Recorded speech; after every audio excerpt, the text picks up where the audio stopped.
말씀 제목은 버가모의 교회에게 하시는 말씀, 회개하라는 제목으로 말씀을 보겠습니다.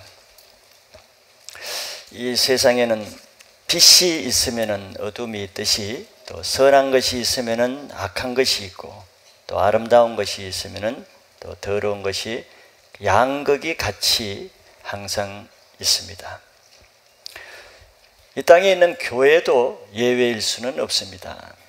이 땅에 있는 교회가 아무리 좋은 교회라 할지라도 그 안에는 믿음이 좋은 사람만 있는 것도 아니고, 또 선한 사람만 있는 것이 아니고, 그와 더불어 함께 믿음이 약한 사람도 있고, 또 선하지 못한 사람도 그 같은 교회 안에 항상 있게 마련이지요. 한 가정에서도 마찬가지입니다. 같은 부모에게서 태어난 자녀라 할지라도 다 같이 선한 자녀만 있는 것도 아니고, 또 다 악한 자녀만 있는 것이 아니고 골고루 섞여 있는 것이죠. 마지막 시대가 될수록 이런 양극단의 현상은 더 두드러지게 나타납니다. 영적인 상황에서 보면은, 즉 교회의 형편에서 보면은 그 양극단의 전혀 다른 양상들이 같이 일어나는 현상이 더욱 심하게 나타나겠죠. 마치 바람이 약하게 불 때는 지푸라기나 알곡이나 별 차이가 드러나지 않습니다. 그러나 바람이 세게 강풍이 불면 불수록 그 안에 쭉정이는 쭉정이대로, 알곡은 알곡대로 자기의 정체가 더 분명하게 나타나게 되듯이, 마지막 시대, 이 시대의 교회에 성령의 역사가 더 강하게 일어나면 일어날수록 교회가 그 실제가 더 분명하게 드러나는 것이죠. 교회 안에 성령의 역사가 일어나면 좋은 것만 있는 것 같지만, 물론 믿음이 좋은 사람은 그 믿음이 더 빛나게 드러나지만, 그렇지 않는 사람은 또 반대로 그렇지 않는 모습이 극명하게 드러나는 것입니다. 하나님께 속한 자는 더 하나님께 속한 믿음의 빛이 드러나고, 세상에 속한 사람은 세상에 속한 그 실체가 너무 악하고 또 부끄러운 모습으로 드러나는 것이죠. 디모데후서 3장 12절 이하에 보면은, 그래서 마지막 때 성경은 이렇게 말합니다. 무릇 그리스도 예수 안에서 경건하게 살고자 하는 자는 박해를 받으리라. 그래서 악한 자들과 속이는 자들은 더욱 악하여져서, 즉 선한 사람도 더 경건하게 살고자 노력하는 모습들이 마지막 시대의 교회 안에 일어나는 반면에, 그 사람들은 더 핍박이, 박해가 가해지는 반면에, 또 한쪽에서는 악한 사람들은, 또 속이는 사람들은 그전보다도 더 악하고 더 속이는 일이 더 강하게 나타나는 시대가 된다는 것이죠. 그럼 우리는 이 시대에 어떻게 해야 되는가? 14절에 보면, 그러나 너는 배우고 확신한 일에 거하라. 너는 내가 누구에게서 배운 것을 알며. 그럼 우리는 처음 내가 받은 구원의 말씀, 처음 내 인생이 변화된 그 말씀 안에 분명히 거하라고 하는 것이죠. 영원히 시대가 변해도, 악한 자가 변해도 영원히 변치 않는 것은 나를 구원하시고 내 인생을 변화시킨 처음 받은 그 복음의 말씀, 하나님의 말씀만은 세세토록 변하지 않는 것을 믿으시길 바랍니다.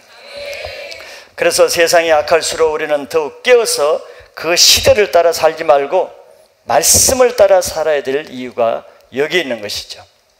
이 악한 시대가 구원받을 수 있는 유일한 길을 오늘 제목에서 말씀하듯이 회개하는 것밖에 죄인이 그 죄에서 구원받는 길은 다른 데가 없습니다. 그러므로 죄인에게 회개하라는 말씀은 심판받을 죄인에게는 가장 부담스럽고 악한 말처럼 들릴지 몰라도, 구원받고 죄에서 새로운 인생을 시작할 사람에게는 이 세상에서 죄인에게 베푸시는 하나님의 최고의 은혜의 말씀으로 들릴 것입니다. 회개하라는 말씀조차도 주어지지 않는 사람에게는 회개할 기회조차도, 그런 은혜조차도 주어지지 않기 때문이죠. 그래서 오늘 말씀을 통해서 우리가 죄인이기 때문에 죄를 짓지 않을 수는 없으나 그보다 더 중요한 것은 죄를 지을 수밖에 없을지라도 하나님이 은혜를 주실 때, 무슨 은혜? 회개할 수 있는 은혜를 주실 때 회개하는 축복을 받을 수 있기를 바랍니다. 오늘 세 번째 교회로서 버가모 교회에 나타나신 예수님이 오셔서 무슨 말씀을 하시고 또 무슨 약속을 하시는가, 그것을 보고자 합니다. 먼저 첫째로 버가모 교회에 나타나신 예수님은 어떤 모습으로 나타나시는가. 버가모 교회는 로마 시대에는 모든 지역이 그렇듯이 이 버가모 도시도 황제 숭배와 우상 숭배로 인해서 예수님이 그 도시를 사단이 잡고 있는 도시라 그랬습니다. 아주 악한 도시였어요. 우상 숭배가 아주 만행하는 그런 도시였습니다. 그런 교회의 예수님은 좌우에 날선 금을 가지신 모습으로 나타나셨죠. 양쪽 날선, 한쪽만, 보통 부엌칼은 한쪽만 날서죠. 그런데 주님이 가지신 칼은 양쪽이 다 날선, 양날선금을 가지고 나타나셨다는 거예요. 그것은 한쪽 날은 주님의 말씀을 믿고 순종하는 자에게는 그 말씀의 금이 악한 사단으로부터, 사단의 공격을 이길 수 있는 보호하는 날이 될 것이고, 그러나 하나님의 말씀을 믿지 않고 거부하는 자에게는 그 다른 한쪽 날은 하나님 말씀에 불순종하는 그 죄를 심판하는 무기가 될 것이에요. 그래서 예수님이 똑같이 한 칼 양날선금을 가지고 나타나도 어떤 사람에게는 그 칼이 자기를 죽일 것 같고 심판할 것 같은 무서운 모습으로 예수님이 보일 것이지만, 또 다른 한쪽에 주님을 사랑하고 주님 말씀대로 살고자 하는 사람에게는 한쪽 날선 그 금이 자기를 보호하고 자기의 생명을 살리는 자기에게 은혜의 금으로 보일 것입니다. 여러분에게는 예수님이 가지고 나신 날선 금이 나를 보호하고 나를 모든 악한 사단에서 건져내는 구원의 칼로 보이시길 바랍니다. 선포되는 예수님의 말씀이 바로 사단에게서, 나의 죄에서 나를 보호하는 하나의 갑옷처럼 여기게 되면은 여러분들이 예수님의 말씀을 통해서 여러분 이 악한 시대에 보호받게 될 것도 믿으시길 바랍니다. 두 번째는 예수님의 칭찬과 책망을 볼 수 있죠. 버가모 교회 안에는 예수님의 책망을 받을 사람도 있지만 예수님의 칭찬을 받은 이 두 부류의 사람이 같이 공존하고 있습니다. 먼저 첫째, 칭찬받을 사람이 어떤 사람인가? 예수님 버가모 교회가 만만치 않은 교회인 것을 알고 계셨습니다. 즉 그 지역에 서 있는 교회가 얼마나 어려운 교회인가. 왜? 예수님 보시기에는 그 지역은 만만치 않은 교회였어요. 우상의 도시였기 때문에 그것을 영적으로는 사단의 권자가 있는 장소에 너희들 교회가 있다는 것을 봤습니다. 사람들이 신전을 짓고 제사를 지내고 거기서 더러운 죄를 행하면은 그 땅을 사단이 지배하게 됩니다. 그럼 그 땅은 더러운 땅이 되는 거예요. 그 땅은 악한 사단이 지배하기 때문에 그런 곳에 세워진 교회는 사단의 강력한 저항을 받습니다. 여러분들이 가정에서도 가족들이 그 가정에서 집에서 술을 마시고 음란한 행위를 하고 더러운 행위를 하고 폭력을 행하고 악한 짓을 하면은 그 땅이 더러운 사단의 권세가 됩니다. 집에서 아무리 은혜를 받고 집에 들어가면 화가 나고 신경질을 나고 더러운 짓을 하고 집에 들어가자마자 TV를 보고 그 땅이 사단의 권세가 있는 땅이 되어버리는 거예요. 바로 이 버가모 땅은 우상을 섬기는 악한 사단의 지역이기 때문에 예수님은 그곳에 있는 교회가 얼마나 힘든 것인가를 주님이 다 알고 계신 것이죠. 그럼에도 불구하고 주님은 그 악한 땅에서 끝까지 자기에 대한 충성을 아끼지 않고 믿음을 지킨, 그러다 결국 순교한 안디바의 믿음을 아시고 칭찬하셨습니다. 전에 내려오는 말에 의하면 안디바는 로마 황제 신상에 제라라는 그 우상 숭배를 거부하다가 시뻘겋게 달구어진 녹가마에 던져져서 죽었다는 그런 얘기로 들려지고 있습니다. 그런데 순교에 대해서 바르게 알 수 있길 바랍니다. 우리는 잘못 생각하면은 순교는 사단과 싸우다가 졌기 때문에 죽었다, 이렇게 생각하는 것은 인간적인 관점에서 보는 것이죠. 순교라는 것은 그 반대입니다. 순교는 우리를 죽이고자 하는, 우리 목숨을 빼앗고자 하는 사단이 공격하는 그 공격에 네 목숨을 죽인다 해도 목숨을 아까워하지 않고, 그 사단의 위협을 두려워하지 않고, 자기 죽는 것을 조금도 두려워하지 않고 끝까지 믿음으로 목숨을 버리기까지 사단과 싸워서 이긴 그 결과가 순교입니다. 사단과 치면은 내가 순교를 하겠습니까? 내 살려주세요. 나 예수 안 믿겠습니다. 살려주세요. 내가 세상대로 하겠습니다. 죽이지만 마세요. 그게 사단에 패배한 것이죠. 그러나 그런 사단의 위협에도 불구하고 네가 아무리 나를 죽인다 할지라도 나는 예수님께 충성하고 예수님이 나를 구원하신 그 믿음을 버릴 수 없다, 이렇게 끝까지 믿음을 지킨 결과가 순교고, 그 순교는 사단도 감히 그 믿음을 깨트리지 못한, 사단도 이길 수 없는 자의 믿음이 순교자의 믿음인 것입니다. 그렇기 때문에 성도의 순교는 사단이 그 믿음을 꺾지 못한 패배의 증거예요. 그렇기 때문에 그 땅에, 버가모 땅에 순교자가 나왔다는 것은 그 지역을 잡고 있는 사단이 이미 패배했다는 하나의 신호가 순교자의 피가 뿌려지는 그 사실인 것입니다. 그래서 어느 지역이나 선교지에도 순교의 피가 뿌려진 것은 그 땅에 영적 부흥이 일어나는 예가 많이 있는 이유가 이것 때문입니다. 그 지역을 잡고 있는 사단과 싸움에서 이겼기 때문에 순교의 피가 뿌려진 것은 반드시 그 뒤에 교회가 세워지고 부흥의 역사가 일어나는 것입니다. 왜? 마귀가 그 목숨을 죽여도 주님께 대한 그 믿음을 빼앗지 못했기 때문에 이제는 마귀가 거기서 어떻게 더 할 수가 없는 것이에요. 우리 한국교회가 어떻게 세워진 것인가를 여러분들이 아실 것입니다. 처음 이 땅에 선교사로서 들어온 영국의 토마스 선교사가 대동강에서 들어와서 그 순교의 피를 뿌려서 그 평양 땅에 성경을 던져주고, 성경을 예수를 믿으라고 던져주면서 처음으로 대동강에, 평양 땅에 순교의 피가 뿌려진 그 평양이 우리 한국 교회 예루살렘과 같이 해방 전까지는 평양이 이 땅의 부흥의 산실이었습니다. 그것이 우연이겠습니까? 바로 토마스 선교사의 피가 뿌려진 것이고, 지금 그 토마스 선교사의 무덤이 있는 곳에 평양과기대가 세워졌다고 하죠.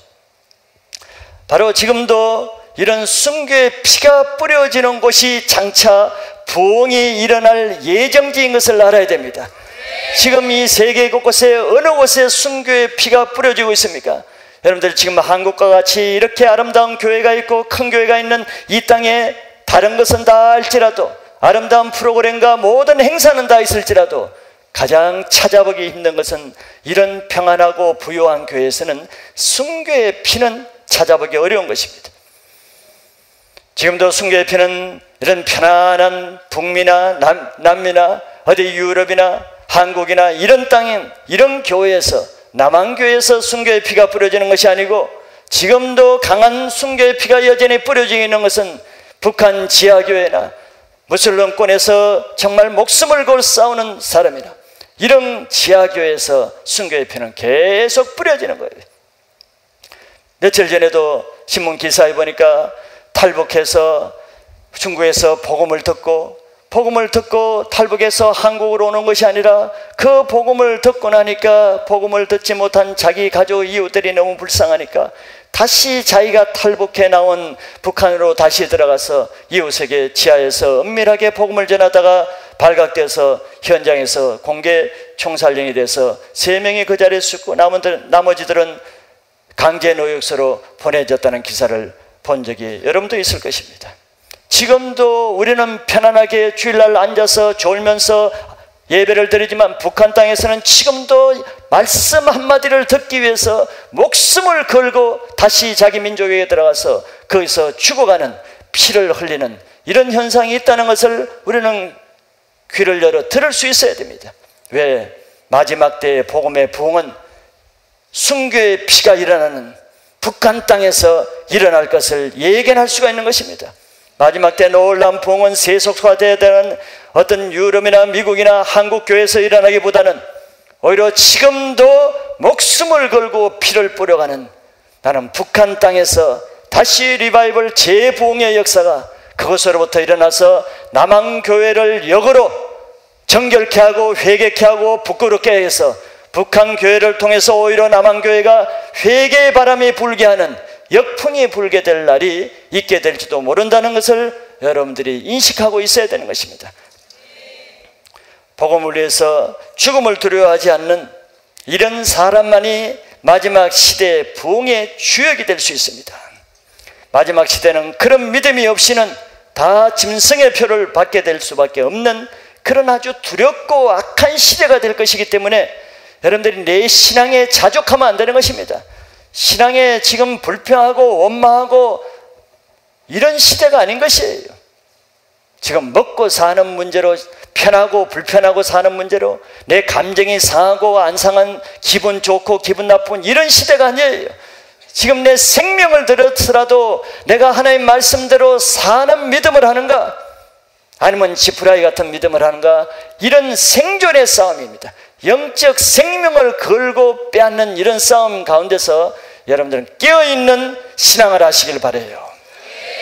계시록 12장 11절에 보면은 또 우리 형제들이 어린 양의 피와 자기들이 정언하는 말씀으로 그를 이겼으니 그들은 죽기까지 자기들의 생명을 아끼지 아니하였다. 이 순교자들이 어떤 믿음을 가지는가 주님이 두 가지로 말씀하시죠.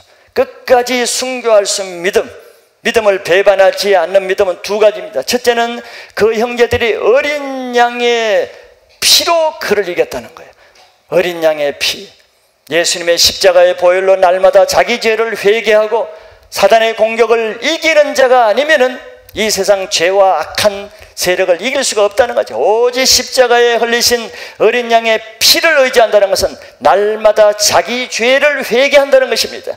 자기 죄를 덮어놓고 죄를 회개하지 않는데 그 후에 더 이상 무슨 신앙을 하겠습니까? 날마다 어린 양의 피를 의지해서 작은 죄라도 회개하면서 깨끗한 보혈의 피의 능력을 얻는 자가 마지막까지 승리하는 자가 되고, 두 번째는 같은 맥락이지만 어린 양의 피와 자기들이 증언하는 말씀으로서 그를 이긴다는 거예요.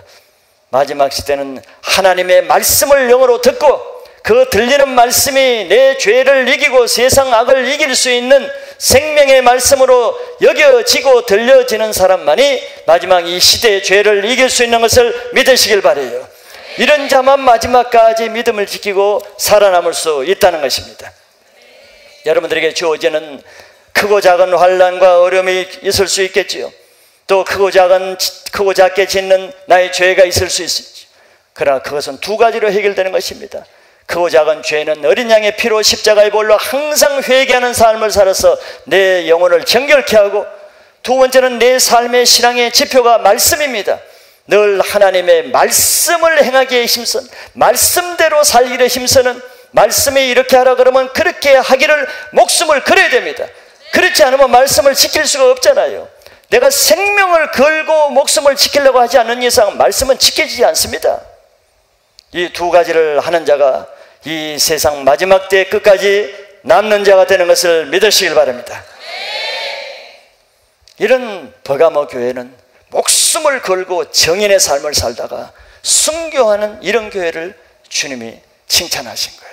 사단의 권세가 있는 곳에, 나는 그것을 보면서 북한 땅을 많이 생각했어요. 사단의 권세가 있는 것, 사단이 잡고 있는, 예수를 믿기만 해도 총살령을 당하는 이 약한 사단의 권세가 있는 곳에서도 끝까지 믿음을 저버리지 않는 안디바와 같은 이런 믿음을 칭찬하는 하나님, 오히려 북한 교회를 볼 때 하나님 오히려 주님이 남한교회보다는 북한교회를 칭찬하실 수 있겠다. 남한교회는 칭찬거리가 오히려 적지만 북한교회는 적은 믿음이지만서도 칭찬할 거리가 있는 그런 교회라고 제가 보여지는 것이에요. 여러분들, 적은 믿음이지만도 주님이 오실 때 내게 칭찬할 거리가 있는 믿음을 보이시길 바랍니다. 두 번째는 책망받을 사람이 동시에 그 교회 안에 있다는 것이죠. 버가모 교회 안에는 한쪽에서는 주님 말씀을 지키기 위해서 생명을 걸고 목숨을 걸고 피나는 눈물겨운 힘겨운 신앙생활을 하는 사람이 있어요. 얼마나 아름다운지 몰라요. 그런데 놀라운 것은 그 같은 교회 안에서 또 다른 한쪽에서는 사단이 주는 악한 죄를 버젓이 지으면서도 그 교회 안에 같이 동거동락하는 무리들이 같이 있었다는 거지. 그것을 주님이 지적하시는 거죠. 그것은 이상한 것이 아니고 성령이 강하게 역사하는 교회 안에서는 사단의 역사도 그만큼 강하기 때문에 그런 자연스러운 현상이지만 사람들이 보기에는 이해가 안 되죠. 아니 저런 믿음이 있는 저런 교회에서, 아니 저런 믿음을 가진 저런 신도들이 있는 교회에서 어찌 저런 악한 삶을 살 수 있을까? 염치가 있어야지 어떻게 그런 부끄러운 짓을 할 수 있는가? 사람이 보기에는 이해가 안 되지만 그러나 영적으로는 그럴 수 있다는 것이죠. 예수님은 두 가지 죄를 책망합니다. 두 가지 죄를 짓는 사람, 첫째는 발람의 교훈을 지킨 사람을 책망하죠. 발람은 여러분들 민수기에서 보시면은 이스라엘의 선지자입니다. 하나님의 선지자예요.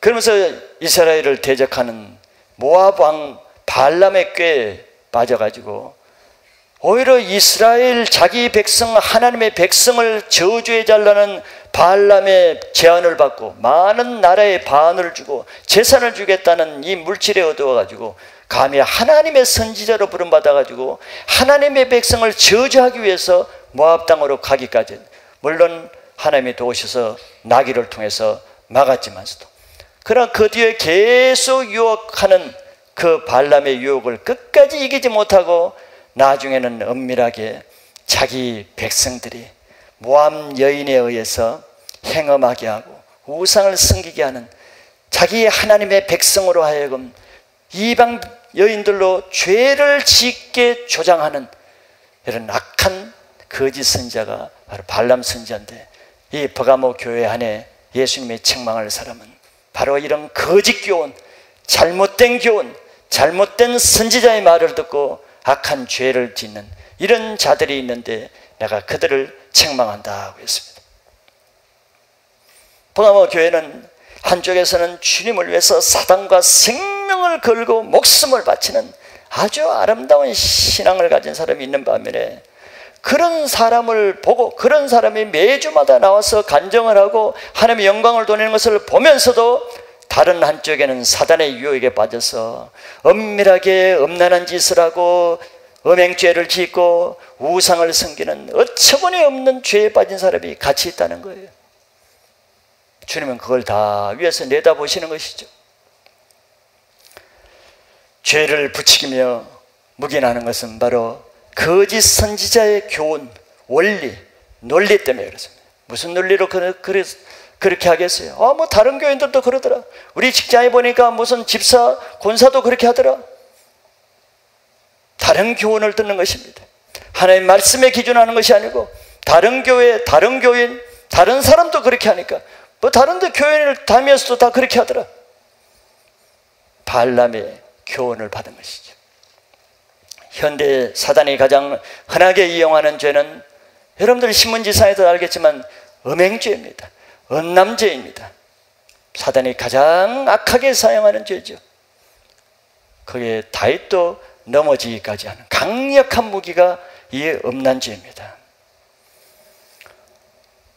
물론 사람과의 음란도 속하지만 성경은 세상을 사랑하는 것이 하나님께 간음하는 죄라고 그랬습니다. 하나님 외에 사랑하는 모든 것이 간음죄에 해당되고, 또한 가장 속기 쉬운 죄가 우상 숭배의 죄입니다. 이 두 가지를 책망하는 거죠. 음행죄와 우상의 죄를 책망합니다. 현대의 우상은 탐심입니다. 자기 영광이라는 우상이에요. 하나님보다 더 우선시하는 것, 하나님을 섬기는 것보다 하나님의 직분을 더 중시하는 게 그 직분이 우상이 되죠. 하나님을 사랑하는 것보다 하나님의 일을 더 중시하는 것이 우상이죠. 하나님을 사랑하는 것보다 직장을 더 사랑하고 물질을 더 사랑하고 사업을 더 사랑하고 자기 공부와 오락과 취미와 명예를 더 사랑하는 것, 다 그것이 자기 마음속에는 우상입니다. 그렇기 때문에 우리는 하나님을 사랑하면 교회 안에 문제가 될 것이 아무것도 없는 거예요. 하나님 외에 엉뚱한 엄밀한 엉큼한 자기 생각을 가지고 있으니까, 하나님 외에 더 중요시하는 것이 있으니까 자기가 높아지고자 하고 자기 욕심을 채우고자 하고, 그게 안 되니까 모든 것이 사단의 올무에 매이는 것이죠. 성령이 강하게 역사하는 교회일수록 이 양극단의 현상은 더 강하게 일어납니다. 그러니까 사람들이 오해를 하는 것이, 아니 저쪽에서는 성령 충만하게 받아요, 말씀의 은혜가 충만해서 간증이 나오고 기적의 역사가 일어나고 하나님의 영광을 체험하는 간증들이 나오는데, 바로 그 교회에서 예배드리고 그 교회에서 말씀 듣고 그 교회에서 신앙생활을 했다는 사람이 온갖 더러운 음란한 죄를 지고 온갖 악한 비리를 다 짓고 이율배반적인 거짓된 행동을 하고, 사람은 기가 막히겠죠. 기가 막힐 필요가 없습니다. 그것이 바로 사단이 하는 현상이죠. 우리는 마지막 시대에는 기가 막힐 일들이, 앞으로 더 기가 막힐 일들이 많이 일어날 거예요. 기도와 말씀 위에 서 있지 않으면 교회는 오히려 사단이 세상보다 사단이 더 강하게 집요하게 역사하는 것이 세상이나 다른 종교가 아닙니다. 바로 교회 안에 사단은 강력하게 역사하는 거예요. 왜? 사단으로 보면 세상은 이미 자기 믿기고 자기가 먹힌 자기 사람이지만 교회는 아직 정복되지 않는 하나님께 속한 백성들이 있기 때문에 할 수 있으면 택한 백성까지도 미혹하게 하는 것이 사단의 마지막 전략이기 때문에 사단은 교회 안으로 들어와서 교회를 공격하는 것이죠. 그래서 우리는 이러한 시대에 교회를 다니는 자체가 중요한 것이 아닙니다. 교회를 다니는 것에 면죄부를 받지 마세요. 겨우 늦게 일어나서 간신히 교회 출석하는 거로 다행이다, 참 다행이다, 교회 와서 주일 안 빠졌으니 다행이다. 교회가 우상이 되면 안 됩니다. 하나님은 사랑을 하지 않고 교회 참석하는 자체를 의의를 두고, 아무리 힘들고 바빠도 우리는 교회 다니는 목적이 선포되는 말씀을 순종하고 말씀대로 살기 위해서인데, 그러려면 그 말씀이 성령으로 하시는 대로 들려지는 귀가 있어야 되는 것이죠. 말씀이 안 들려지는데, 말씀이 안 믿어지는데, 말씀이 부정적으로 들려지는데, 그런 사람에게는 더 이상 진전할 것이 없습니다. 오늘이 그 예배고 내일이 그 예배고 1년 들어도 그 예배가 그 예배고, 그는 안진뱅이 신앙을 하는 거예요. 한치도 더 나아지는 믿음이 안 되는 것입니다. 그래서 아무리 힘들고 바빠도 여러분들 선포되는 말씀에 순종하는 데 생명을 걸어야 되고, 그것이 내 힘대로 뜻대로 안 되니까, 나는 그러고 싶어도 안 되니까, 능력이 없으니까 바로 하나님의 힘을 의지하기 위해서 기도할 수밖에 없는 것이에요. 죄를 안 지을 능력이 없으면은 여러분들 미리 죄를 예방하기 위해서 말씀을 듣기에 생명을 걸고, 죄를 이길 힘이 내게 없다고 인정하거든 기도하는 일이라도 힘쓰면은 그 사람이 안전하게 보호될 수 있을 것입니다. 두 번째는 니골라당의 교훈을 지키는 사람이 있다는 거죠. 니골라당은 앞에서도 나왔지만 정확하게는 잘 알지 못하지만, 그러나 이 세상 헬라 철학인 이성에 근거한 세상적인 원리를 따르는 그 교훈을 말한다고 볼 수 있습니다. 즉 그들의 교훈 중에 하나는 귀한 것은 영혼이고 육은 무익하다, 이것을 이원론적으로 생각하는 것이에요. 그렇기 때문에 육은 내 영혼에 아무 영향을 미칠 수 없다. 내가 이미 구원받았으면 하나님 믿으면은 이제는 내가 육이 조금 죄를 짓고 음란한 짓을 하고 영화를 보고 악한 짓을 해도 그것은 육이기 때문에, 그거는 가치 없는 육신이 하는 거기 때문에 내 영혼과 관계없다, 이런 교훈이죠. 그건 마치 내가 교회만 다니면은 세상에 나가서는 아무렇게 해도 된다, 나는 이미 예수를 믿었기 때문에 내가 세상에 나가서는 이렇게 먹고 마시고 저렇게 하는 거 문제가 안 된다. 요즘도 그런 니골라당 같은 교훈이 있죠. 바로 예수님은 그걸 다 버리시는 것이죠. 그래서 이 두 가지, 발람의 교훈과 니골라당의 교훈 두 가지는 2000년 전의 교회 모습이 아니고 오늘날 현대에도 이 두 가지의 모습은 그대로 존재하고, 예수님이 다시 오셔도 아마 이 두 가지 책망을 하실 거예요. 마지막 때에는 교회 안에 뿌려진 악한 자들의 활동이 더 역력히 나타나기 때문에 한쪽에서는 생명을 바치는 성도들이 부흥되어 나타나지만 똑같은 교회에서 똑같은 말씀을 받는 또는 다른 한쪽에서는 엄란한 행위를 하고 세상 교훈을 받아들여서 우상 숭배를 하는 이 한 교회 안에서 영적 전투가 일어납니다. 교회와 세상이 영적 전투를 하는 것이 아니고 한 교회 안에서 하나님께 속한 자와 세상에 속한 자가 서로 대립하는 영적 전투가 일어나게 되는 것이에요. 그러니까 여러분들 조그만 셀 하나를 하더라도 어디 만만치 않습니까? 셀 모임에 불과 17명, 17명, 많으면 10명도 안 되는 인원이 모였어도 늘 하나가 안 됩니다. 다툽니다. 똑같은 말씀을 받고 수요일날 그 셀지 가지고 하는데도 받아들이는 것이 전혀 틀리고 해석하는 것이 틀리고 믿는 것이 틀리죠. 늘 부딪히는 거예요. 작은 셀 모임에서 부딪히는 것이 교회의 모습인 것입니다. 하나님의 교회 안에는 주님께 속한 사람과 주님께 속하지 않는 사람이 마지막 때까지 항상 함께 가는 것이에요. 마태복음 13장 27절에서 30절 거기에서 주님이 말씀해 놨습니다. 제자들이 도무지 이해를 하지 못했죠. 그래서 이렇게 말했습니다. 집 주인의 종들이 와서 말하되 주여 밭에 좋은 씨를 우리가 뿌리지 않았습니까? 우리가 나쁜 씨를 뿌린 적이 없습니다. 좋은 씨를 뿌리는데 그런데 어디서 가라지가 생겼습니까? 이해할 수가 없다는 거예요. 아니 주님이 이렇게 좋은 말씀만 하는데 하나님을 위해서 살려고 하는데 왜 악한 자들이 같이 남아 있습니까? 물었어요. 그랬더니 주인이 이렇게 말했습니다. 원수가 이렇게 하였구나. 원수가 했다. 사단이 행했다는 거죠. 사단이 그럼 언제 그 일을 했습니까? 다른 성경에 보면 우리가 잘 때 밤에 몰래 들어와서 알곡 위에 덧뿌리고 갔다 그랬죠. 원수가 이렇게 하였구나. 종들이 말하되 그러면 우리가 가서 저것을 당장 뽑아버리길 원합니까? 뽑아버려야죠. 저 악한 자들을 당장 뽑아버려야죠. 교회 못 나오게 해야죠. 그 사람들 교회 나오는 것을 막아야죠. 뽑아버릴까요? 뽑아버리고 싶죠. 그랬더니 주인이 가만 두어라. 그러지 말라. 네, 그 가라지 뽑다가 신앙생활 잘하는 곡식까지 같이 뽑힌다. 여러분들 가라지를 농사지어 사람은 가라지를 알죠? 옛날엔 논에 피라고 합니다. 피는 자랄 때까지 몰라요. 아주 농사를 오래 지은 어른들이나 이렇게 보면 분별할까? 우리 같은 어린이들은 잘 모릅니다. 근데 언제 하느냐? 나중에 다 자랐어. 자라날 때 알곡을 맺지만 피는 까만 깐북이라는 까만 맺지. 그럼 그때는 이제 뽑아도 되죠. 근데 어린아이들은 그걸 뽑으면 그 피가 절대 혼자 뽑히지 않습니다. 물고 늘어집니다. 그 옆에 알곡 옆에 뿌리를 엉켜가지고 너 죽고 나 죽고 물기 전 같이 물어지는 거예요.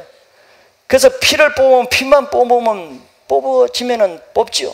그러나 피를 뽑으면 반드시 그 양옆에 몇 개의 알곡 포기가 같이 뽑아져요. 그 말씀인 것이에요. 가라지 뽑다가 애꿎은 알곡을 다치게 한다. 가라지가 좋아서 그런 것이 아니라 알곡 때문에 그냥 놔두라. 그러면 그거는 어떻게 됩니까? 둘 다 추수 때까지 함께 자라게 놔두라. 자라긴 자라는데 다르게 자라죠. 알곡은 곡식을 몇 개 잘 자라. 가라지는 자라긴 똑같이 오히려 가라지가 더 자랍니다. 어린애들이 피를 알아보는 것은 유일하게 그거예요. 곡식보다 키가 삐쭉 더 튀어나왔어. 교만하기 때문에 삐쭉 튀어나왔어. 그 키를 보면 알아. 아주 가라지인가 보다. 영락 없어. 더 빨리 자라. 함께 놔두라. 추수 때 추수꾼들에게 말하기를 가라지는 먼저 거두어 불사르게 단으로 묶고 곡식은 모아 내 곡간에 넣으리라. 곡식을 추수하기 전에 먼저 가라지가 뽑히게 될 것을 말하는 것이죠. 교회 안에 뿌려진 가라지는 교회 안에 왜 들어왔겠습니까? 원수가 뿌려지죠. 원수의 첩자죠. 원수의 파수꾼, 원수의 스파이죠. 먼저 들어와서 교회 알곡들에게 신앙을 넘어지게 하고 엄란한 죄를 붙이고 불평을 하고 당을 만들게 하고 이간질시키고 말씀을 대적하게 하고 알곡 같은 성도들의 믿음을 빼앗게 하고 시험에 들게 하고 그런 첩자로 보내줬다. 그것으로 택한 백성까지 넘어지게 하는데 성경은 실족해 하는 일이 없을 수가 없다. 그래서 교회 안에는 시험에 드는 일이 없을 수가 없어요. 어려워지지 않은 일이 없을 수가 없어요. 이게 참 아픔이죠. 그 기라성 같은 믿음을 가진 사람도 하루아침에 어려워질 때는 뭐 추락하는 데는 날개가 없어요. 맨날 어려웠다 좋았다. 교회 소식은 오늘 어려웠습니다. 오늘 저 사람이 어려웠습니다. 저 사람이 넘어졌대요. 저 사람이 은혜 받았다. 맨날 교회 뉴스는 이거야. 어느 셀에서 저 사람이 오늘 또 저렇게 넘어졌대요. 아나운서가 바빠요.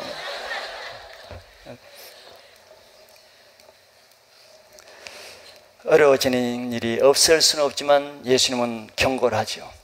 실족해 하는 일이 없을 수는 없지만 실족해 하는 자에게는 화가 있다.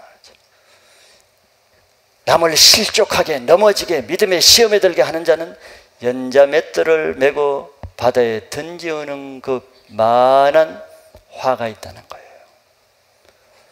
그럼 우리는 깨어 있어야 될 때입니다. 정신을 차리고 깨어 있어야 될 때인데 우리는 좋은 교회를 찾는 것보다 좋은 교회 안에 있는 것보다 더 중요한 것은 그 교회 안에 내가 어떤 존재로 있는가 하는 것이 더 중요한 거예요. 가라지는 아무리 좋은 교회, 저 교회 가면 그게 뭐 달라집니까? 그 교회에서 또 가라지고 세계에서 가장 좋은 교회 가면 또 그 교회에서 그 모양이지. 좋은 교회에 있다는 자체보다도 좋은 교회 다니는 그 자체보다도 더 중요한 것은 내가 그 교회 안에서 나는 어떤 모습으로 어떤 존재로 내가 교회 생활을 하는가, 그게 더 중요한 것이라. 여러분들 마지막 때 알곡과 같이 지혜로운 다섯 처녀와 같이 항상 그 잣대는 뻔한 것입니다. 내가 무슨 말씀이 들리고 무슨 말씀이 안 들리는가 그걸로 내가 아는 거예요. 어렵지 않습니다. 내가 말씀에 순종하는 자인가 거역하는 자인가 그걸 알기는 어렵지 않아요. 여러분들 끝까지 남는 알고에 속하는 하나님의 회중에 드는 그리스도의 삶을 사시기를 축복드립니다. 마지막 세 번째는 주님의 명령과 약속이죠. 주님은 버가모 교회를 향한 아주 심각한 명령과 또 약속을 하십니다. 첫째 그 명령은 16절에 딱 한마디예요. 그러기 때문에 그러므로 회개하라 하는 것입니다. 버가모 교회의 죄를 책망해놨죠. 버가모 교회 교인들이 그 발람의 교훈과 니골라당의 교훈을 받는 사람이 무슨 신앙, 어떻게 해야 되는가를 순교적인 신앙을 하는 사람을 통해서 다 자기 모습을 다 볼 수 있습니다. 자기가 안디바와 다르다는 것을 자기들이 다 알아요. 그래서 예수님이 가르쳐줍니다. 네가 이러이러한 죄를 지었으니 그러기 때문에 회개하라. 이게 은혜잖아요. 은혜가 없으면 예수님이 이렇게 말하겠습니까? 너희들이 이러이러한 음행죄와 우상숭배죄와 니골라당의 교훈을 받았으니 내가 당장 이 시간에 너희들을 심판하리라. 이렇게 해야 마땅한 것이에요. 죄를 지었으니까. 근데 은혜가 뭡니까? 저렇게 죄를 짓는 것을 주님이 뻔히 보시고 오래 참고 지금까지 불꽃 같은 눈으로 다 알고 또 지금 양날성 검을 가지고 다 가지고 시퍼런 칼을 가지고 딱 있으면서 칼을 휘두르지 않는 거예요. 기회를 주는데 그러나 그러므로 회개하라 하는 거예요. 그래 이 회개가 얼마나 은혜입니까? 정말 죄인에게 죽을 죄인에게 이 회개란 말씀은 가장 큰 축복이요 은혜 중에 은혜의 말씀인 것을 여러분들 믿으셔야 되는 거예요. 회개는 자기 죄를 깨닫고 그 죄에서 돌이키는 것입니다. 회개는 어려운 것도 아니고 복잡한 것도 아닙니다. 회개는 가장 단순한 것이에요. 회개가 어렵습니까? 회개를 안 하려고 하니까 어렵죠. 나만 장군이 엘리사 앞에 가서 자기 문둥병이 낫기를 그렇게 간절해서 나도 한번 제대로 살고 싶기 원해서 그 많은 은금 보물과 의복을 싣고 정작 하나님의 선지자 엘리사 앞에 왔지만 그 자존심 하나를 꺾지 못한 거예요. 좀 나와서 자기를 반겨주고 장군 대우를 하길 바라는데 게하시 초라한 종을 보내가지고 요단강에서 7번 씻어라. 자존심이 상한 것입니다. 그래서 버럭 화를 내면서 돌아가려고 했죠. 그러나 그 부하 중에 지혜로운 부하가 나만에게 권합니다. 선지자가 당신에게 이보다 더 어려운 걸 시켰으면 당신이 하지 않았겠습니까? 문둥병을 낫기 위해서는 당신이 무슨 일을 하고자 해서 이 은검보화를 신고 오지 않았습니까? 더 어려운 것도 할 각오로 온 장군께서 왜 요단강에 7번 몸을 담그기만 하면 된다는데 왜 그거 못하십니까? 말이 되잖아요. 나만이 생각했습니다. 그래, 말 들어보니까 그러죠. 다시 아람으로 가던 길을 돌이켜서 엘리사의 말에 순종해서 더러운 요단강에 들어가서 7번 씻지 깨끗하게 되었어요. 이게 회개입니다. 화를 내면서 7번 씻으라는데 안 하겠다는 거예요. 안 하면 그대로 문둥병으로 죽는 거지. 그러나 자기의 생각을 바꿔서 돌이켜서 자기 자존심을 꺾고 자기 분노와 의를 꺾고 돌아가. 그게 어렵습니까? 회개를 안 하려는 마음이 어렵지. 돌이켜서 요단강에 들어가는 7번 들어가면 되는데 그게 어려워요? 회개는 결코 어려운 게 아니에요. 엘리사가 어려운 문제를 낸 게 아니라고, 하기 힘든 것을 제안한 게 아니라고, 가장 쉬운 것, 가장 편한 것, 나만 보고 저 헬몬산 꼭대기에 2000m 고지 옆에 가서 그 굴을 10m 파고 급 10m 뒤에 어떤 꽃이 피어있는데 그 꽃을 따가지고 열흘 동안 냉장고에 숙성했다가 거기다 참기름에 볶아가지고 또 소금에 절여가지고 100일 뒤에 지성 감천을 기도한 다음에 그걸 하루에 한 숟가락씩 100일을 먹으면 날이라. 나만이 안 하겠어. 그건 할 거라고. 그거는 굉장히 어려운 일인데도 하려고 그런단 말이야, 사람이. 그러나 요단강에 7번 씻어라. 너무 쉬운 것이야. 왜 안 하겠어요? 마음의 강팍함 때문에 안 하는 거예요. 마음의 강팍함이 못하게 하는 거지 일이 어려워서 하는 것이 아니에요. 바로 그 마음의 강팍함이 사단이 잡고 있는 마음이라는 거예요.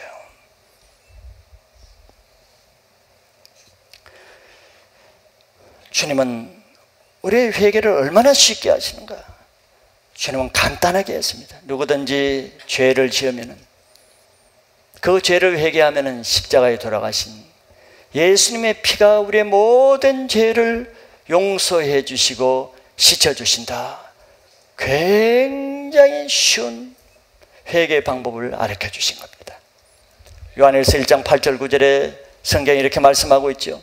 만일 우리가 죄 없다고 말하면 스스로 속이고 진리가 또 우리 속에 있지 아니할 것이요. 나 죄 없어. 스스로 속이는 것이죠. 그러면 그 사람 속에 진리는 예수님입니다. 예수님이 그 사람 속에 거하지 않습니다. 죄 없는 자처럼 태연하게 앉아있으면 주님이 우리 마음에 들어올 수가 없어요. 그러나 만일 우리가 우리 죄를 자백하면 그런 미쁘시고 의로우사 우리 죄를 사하시며 우리를 모든 불의에서 깨끗하게 하실 것이요. 이걸 믿으셔야 됩니다. 이걸 믿는 사람은 회개가 쉬운 거예요. 회개가 너무 감사하지. 아니 내가 이런 더러운 죄를 지었는데 이렇게 간단히 내 죄를 용서해 주신다니 그 감격이 되잖아요. 너무 고마운 것이잖아요. 회개할 사람에게는 회개하란 말이 회개할 기회를 주는 것이 너무너무 감사하고 은혜요 감격적인 것입니다. 이런 은혜를 놓치지 마시길 바랍니다. 가장 불행한 사람은 회개하라는 말씀을 주시는데도 그것을 괴로워해요. 또 회개하라는 말씀을 안 해. 괴롭네. 왜 축복의 말씀을 안 하고 또 회개하라는 말씀을. 죄인에게 축복의 말씀을 주는 것은 죄인을 영원히 회개하는 길을 막는 저주가 됩니다. 죄인에게 정말 축복의 말씀은 회개할 수 있는 기회를 주고 회개하는 은혜를 주시는 것이에요. 바로 그런 주어지는 말씀을 거부하고 괴로워하는 것은 이미 사단이 그 마음을 강팍하게 붙잡고 있기 때문에 회개를 못하는 것입니다. 그런 사람에게는 주님은 내가 그런 자에게는 속히 가서 더 이상 내가 안 기다린다는 거예요. 지금까지는 오래 기다렸지만 속히 가서 그 입에 날성검으로 싸우겠다는 거예요. 뭐와 싸우겠다는 거예요? 그 안에 악한 마음과 강팍한 마음과 주님이 칼로 싸우겠다는 거예요. 가장 큰 은혜는 죄를 지었지만서도 그 한 번의 회개로 말미암아 영원한 죄사함을 받는 축복입니다. 죄짐을 지고 힘겨운 인생을 살기보다는 주님 앞에 돌이켜 죄 결박에서 자유하는 주님의 은혜와 축복을 받으시기를 축복합니다. 두 번째는 약속입니다. 귀 있는 자만 성령이 교회에서 하시는 약속의 말씀을 들을 수 있지요. 주님은 사단의 공격에 끝까지 이기는 자에게 두 가지 약속을 주죠. 첫째는 그런 사람에게는 감추었던 만나를 주신다 그랬어요. 만나는 만난데 감추었던 만나래.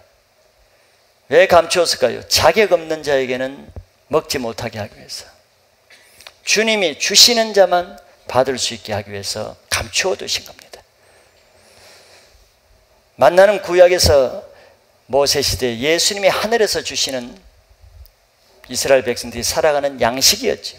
그 양식을 요한복음 6장에 가서는 예수님은 유대인들이 만나를 달라고 할 때 내가 하늘에서 내려오는 산떡이다, 내가 만나라고 말합니다. 그래서 자기 죄를 회개하고 끝까지 예수님을 믿는 믿음을 지킨 자, 사단의 유혹에서 이긴 자에게는 바로 하늘의 만나인 예수님 자신, 예수님의 생명의 양식을 먹게 하시겠다는 거예요.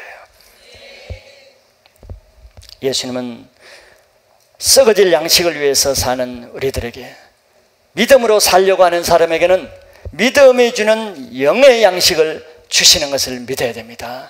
우리는 이런 영의 양식을 먹어야 세상 죄를 이길 수가 있고 내 신앙이 자라나며 그래야 내가 영적인 강건함을 유지할 수가 있는 것이죠. 예수님과 그 말씀이 여러분들의 영의 양식이 되시기 바랍니다. 주일날 들으시는 이 말씀이 여러분들의 영혼을 살리고 죄를 회개하고 악한 것이 떠나가는 내 생명의 양식이 될 줄 믿으시길 바랍니다. 그냥 넋을 놓고 생각 없이 지식으로 들으면은 그 지식이 자기를 죽이잖아요. 자기 영혼을 죽이잖아요. 네, 지식은 우리를 교만하게 한다고 하거든. 지식은 우리를 혼으로 듣게 해서 우리의 영혼을 더 죽어가게 만드는 거거든요. 그래서 여러분들 하나님의 말씀을 들을 때 지식으로 듣지 아니하고 영어로 들어서 영의 양식이 되시기를 축복합니다. 두 번째는 흰 돌을 주신다 그랬습니다. 이기는 자에게는 금은 돌이 아니라 흰 돌이라 그랬죠. 금은 것은 악한 죄를 뜻하지만 흰 돌은 거룩한 것을, 성결을 의미하죠. 그런데 돌을 주시는데 그 돌에는 이름이 새겨져 있는데 옛날 내 이름이 아니고 새 이름이 새겨져 있다. 새 이름. 그래서 그 이름은 그 돌을 받는 자밖에 모른다 그랬어요. 딴 사람은 몰라요. 옆에 사람이 봐도 몰라. 이름은 우리의 신분을 나타내죠. 시몬이라는 이름과 게바라는 이름과 즉 베드로라는 이름은 다릅니다. 즉 예수님이 시몬 베드로를 부르셔서 그 이름을 너는 이제 시몬이라 하지 않고 베드로를 하리라, 게바라 하리라, 반석이 되리라, 새로운 신분, 새로운 이름을 주셨죠. 레이라는 세리의 옛날 이름에 예수님은 레위에게 마태라는 새로운 이름을 주신 겁니다. 영적 전투에 승리해서 이긴 자에게는 신돌에다가 이제는 새 이름을 주시고 새로운 신분, 하나님 나라에 들어가는 나의 신분이 새겨진 이름을 주는데 그는 받는 자 자기 자신밖에 모른다는 거예요. 새 이름은 다 각자가 다르기 때문에 다 각자가 하나님 앞에 가서 자기만 압니다. 부부도 몰라요. 형제도 모릅니다. 같은 교회 다녀도 모릅니다. 신앙은 그래서 각자입니다. 각자 내가 하는 만큼 상급을 받는 것이지. 그래서 자기 인생은 자기가 책임져야지, 자기가 행한 것은 다 자기가 받게 되어 있습니다. 자기가 지금 뿌리는 씨는 다 남에게 가지 않아요. 남을 좀 괴롭게 할 뿐이지, 남을 괴롭게 한다고 여러분들 다른 사람의 상급이 깎이는 것이 아니라는 걸 알아야 됩니다. 악한 자는 남을 괴롭고 남을 훈련시키고 남을 넣으면 남에게 영향을 주죠. 그러나 그 사람에게는 상급이 됩니다. 악한 자로부터 훈련받는 영감받는 상급이 되지만 내가 악을 뿌린 나에게는 그것이 다 나중에 악한 것으로 내가 받게 되는 거예요. 그래서 각각은 다 다릅니다. 내가 저 사람을 저렇게 저주하고 악하게 했으니까 저 사람 나중에 정말 저주스러운 인생이 되겠지. 나중에 저 사람 도를 한번 보세요. 그 사람은 그것 때문에 더 굉장히 큰 상급을 받습니다. 내가 다른 사람을 더 핍박을 받고 악한 자로부터 악한 수모를 받는 것은 그것이 마태복음 5장에서는 기뻐하고 기뻐할 일이거든요. 그러나 남을 시험케 하고 넘어뜨리게 하고 핍박하는 자에게는 화가 있는 것이에요. 그런데 바로 이때 세돌은 그 엄난하고 우상 섬기는 그런 자들 속에서 미혹받지 않고 그들로부터 신앙자인데 얼마나 핍박을 받았겠어요. 그런데 교회 안에서 핍박은 누가 하는지를 알지요. 내가 바르게 신앙생활을 하면 꼭 같은 교회에서 세상 죄를 짓고 인간적이고 세상적인 늘 빈정거립니다. 꼭 그렇게 신앙을. 그런 수모와 억울함을 끝까지 받으면서 버가모 교회 안에서 끝까지 중심을 지키는 이기는 자에게는 너만 아는 신돌의 이름을 새긴 새로운 신분이 되는 너에게 주는 내가 축복을 주리라 하는 것이에요. 하나님을 상대로 그래서 신앙을 해야 되는 이유가 여기 있는 것입니다. 이렇게 마지막 시대에는 양극단의 현상들이 일어난다는 거예요. 성령이 충만한 교회가 일어나면 일어날수록 더 악한 곳에서는 더 강하게 나옵니다. 북한에서 지하교회에서 정말 뜨거운 신앙을 하면 할수록 반대로 그들을 밀고 하고, 그들을 누가 밀고 하겠어요? 10명이 공부하는 그곳에서 누가 밀고 하겠어요? 정보 직원들이 밀고 하는 것이 아니고 그 중에 10명 중에 꼭 같이 은혜를 받고 신앙하는 그 한 사람 중에 상처를 받거나 삐지거나 시험에 들면 그 사람이 나가서 화풀이로 그 9명을 다 밀고 하는 거예요. 그래서 다 총살병 받고 하는 거예요. 이거 바로 같은 믿음의 식구 가운데, 같은 교회 안에서, 같은 공동체 안에서 바로 치열한 영적 전투가 일어나는 것이에요. 다른 한쪽에서는 정말로 은혜파가 있지만 다른 한쪽에서는 악한 파가 있고, 다른 한쪽에서는 정말 선을 도모하는 사람이 있고, 다른 한쪽에서는 악을 도모하는 사람이 있고, 이걸 이상히 여길 필요가 없습니다. 이런 가운데 우리는 분별력을 갖고 내가 어느 쪽에 서는가. 시편 1편은 악인은 결코 의인의 회중에 들어올 수가 없어요. 나는 끝까지 의인의 회중에 하나님이 인정하시는 편에 서 있기를 힘쓸 뿐입니다. 그것이 바로 기도와 말씀을 통해서만 된다는 거예요. 그래서 마지막 때 예수님은 사람을 조심하라 그러는 거예요. 사람을 조심하고 사람의 말을 믿으면 안 됩니다. 사람에게 의지하거나 사람의 말을 들으려고 하기보다 항상 하나님의 말씀을 듣기 힘들고 기도를 통해서 성령의 음성을 듣기 힘써야 될 이유가 마지막 때는 바로 발람과 같은 거짓 선지자들이 교회 안에 일어나기 때문이죠. 사단은 거룩한 자를 더 이상 공격하지 못하기 때문에 여러분들 모든 죄에서 이기기 위해서는 내 자신이 세상 죄로부터 성결과 거룩함을 지키기 바랍니다. 거룩함을 지키는 중요한 자세는 겸손한 자세. 교만한 것은 넘어짐의 앞잡이요 마귀의 미끼가 됩니다. 겸손한 자는 마귀가 손을 쓸 수가 없는 거예요. 그래서 성결과 겸손으로 마지막 때 끝까지 알곡으로 남는 하나님의 충성된 그리스도인이 되시기를 축원합니다.